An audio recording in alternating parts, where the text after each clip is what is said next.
Ici, ce sont nos papas. Ils ont cru en une humanité, ils ont combattu pour la France, ils ont reçu les mêmes promesses que nous avons reçues aujourd'hui. Or, pour eux, c'était dans les années 1890. Là, vous avez un de nos frères qui a été arrêté par l'armée allemande. Là, vous avez des centaines de milliers de nos frères qui ont été mobilisés pour mourir pour la France. Ceux-là vont être exécutés dans les 10 minutes qui suivent par l'armée allemande. Voilà, nous sommes en 1939-1945. Les Noirs sont toujours morts pour les Blancs. Nous avons sacrifié des millions d'hommes pour des Blancs. Nous avons cru en un futur commun glorieux. En fait, voyez à l'écran, vous avez des Blancs autour qui les regardent, nous sommes en 39-45, on vient encore mourir pour la France. Nous sommes morts pour la France en Afrique, car ils se servaient de nos pères pour massacrer d'autres papas à nous, voilà, qui les résistaient. Et nous sommes venus mourir en Europe, dans leur guerre de sociopathes, pour des promesses qui ne seront jamais honorées. La question que nous devons nous poser aujourd'hui, en 2022, c'est de savoir si il n'est peut-être pas venu le moment pour les Africains de mourir pour les Africains, de ne plus jamais sacrifier nos vies. Regardez, nous sommes en 1939-1945. Nos papas, là, ils nous regardent agir aujourd'hui et je ne crois pas qu'ils soient extrêmement fiers sur le plan militaire. Sur le plan militaire, nous allons tuer nos propres frères. Nous allons, militaires africains, créer des veuves et des orphelins sur notre propre sol, alors que nous portons tous le même nom. Du Sénégal jusqu'en Afrique du Sud, c'est la même famille. Regardez, ils dansent. Voilà, nous sommes en 1914 pour la France. Nos femmes sont abandonnées avec les enfants parce que les hommes sont allés mourir pour la cause des Blancs. Voilà. Quand elles ne servent pas d'objets sexuels, voyez, eh bien, elles sont au service des Blancs. Alors, bien évidemment, vous voyez, on vient prendre la photo avec des nègres, parce que ça fait bien dans le milieu occidental. Voilà. On en importe quelques-uns en Europe. Les hommes que vous avez vus sur ces images sont tous morts pour une promesse de gloire qu'ils ne verront jamais. Mais en plus de ça, il était interdit sur leur tombe d'inscrire leur nom.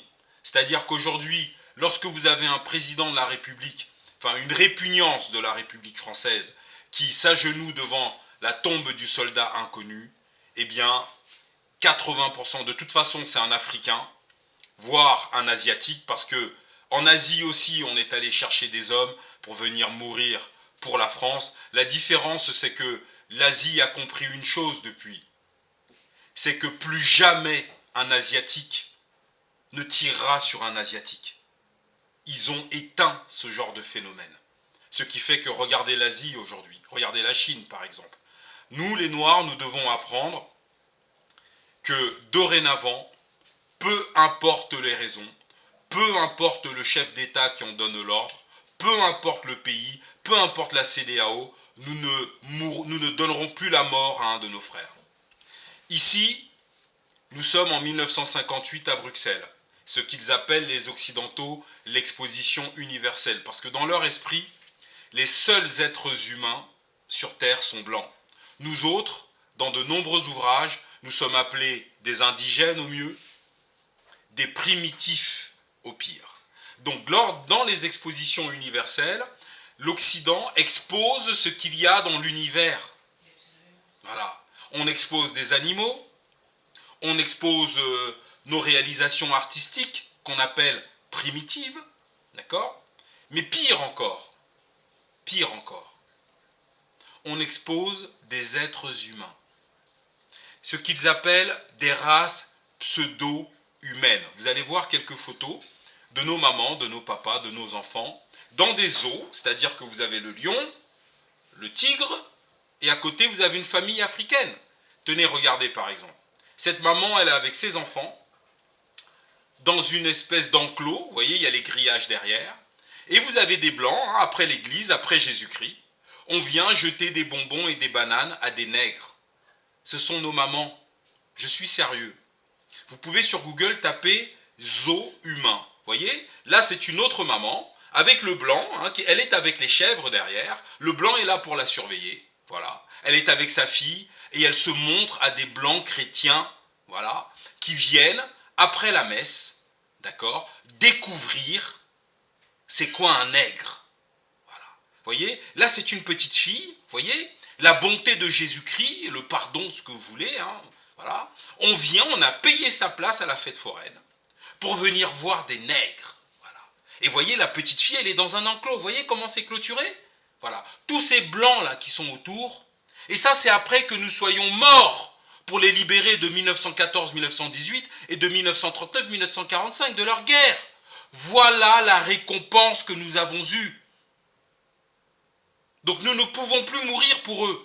Nous devons défendre notre continent et nous assurer qu'il n'y ait pas de force étrangère. L'histoire de l'Afrique n'est pas une histoire singulière. Le Vietnam, la Chine, toute l'Asie a connu les mêmes problèmes que l'Afrique. Mais les Asiatiques s'en sont sortis comment? De la pression occidentale. Quand ils ont compris que c'est l'étranger qui organise les conflits au sein de leur peuple. Et que l'ennemi, ce n'est pas le frère, la sœur.